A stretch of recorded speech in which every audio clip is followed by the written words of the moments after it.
Hello, রান্না করতে যাব, তো সেই জন্য একটু সুন্দর মতো একটা ওয়াটারমেলন জুস বানিয়ে নিচ্ছি, সাথে কিন্তু ভরপুর বরফ দিয়েছি।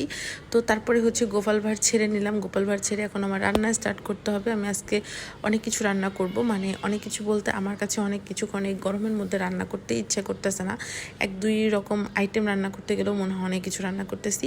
তো যাই হোক, গোপাল ভাঁড় দেখতেছি আর রান্না করতেছি। আমি সবসময় খেতে খেতে বা রান্না করতে করতে গোপাল ভাঁড় দেখি, এটা আমার অভ্যাসে পরিণত হয়ে গিয়েছে। তো গোপাল ভাঁড় দেখতে দেখতে দেখো ভুল করে ফেলেছি, মানে টমেটোর এই কাটা অংশটা দিব না, তারপর ওখানে জানি না ভুলে দিয়ে ফেলেছি।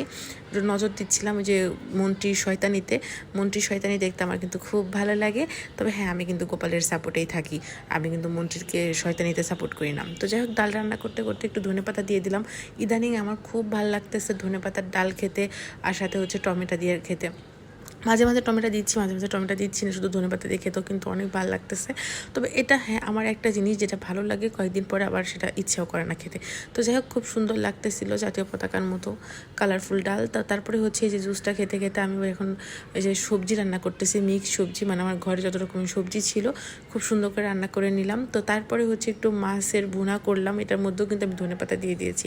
প্রায় 9 টাকা ধনেপাতা কিনেছি, এটা কিছুদিন পর নষ্ট হয়ে যাবে, এই জন্য সবগুলোর মধ্যে বেশি বেশি করে দিয়ে দিচ্ছি। তো এই ছিল আমার হচ্ছে যে সিম্পল আজকের লাঞ্চ। আমার এই কয়দিন খুব সিম্পলি খাচ্ছি, কারণ গরম পড়তেছে, ভারী খাবার খেতে ইচ্ছা করতেছে না। তো খাওয়ার পরে মনে করলাম একটু ফ্রুটস খাই, তো যার কারণে একটু কলা নিয়ে নিলাম। পুরো কলাটা খাবো না, এই জন্য ভাবলাম হাফ কলা খাবো, যেহেতু একটু পিস পিস করে কেটে চামচ দিয়ে খাই।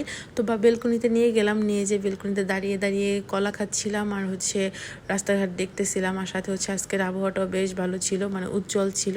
তারপরে এই যে দেখলাম আমার জবা ফুল গাছে আরেকটা জবা ফুল ফুটেছে, তো সেটাও তোমাদেরকে দেখালাম। খুব সুন্দর লাগতেছে, তাই না? এর সাথে হচ্ছে নয়নতারা গাছেও অনেকগুলো ফুল ফুটেছে। তো এই ছিল আমার আজকে সুন্দর একটা বিকেল। আমি চেষ্টা করি আমার বিকেল বেলাটা সুন্দরভাবে কাটানোর। তো সবাইকে আল্লাহ হাফেজ, বাই বাই।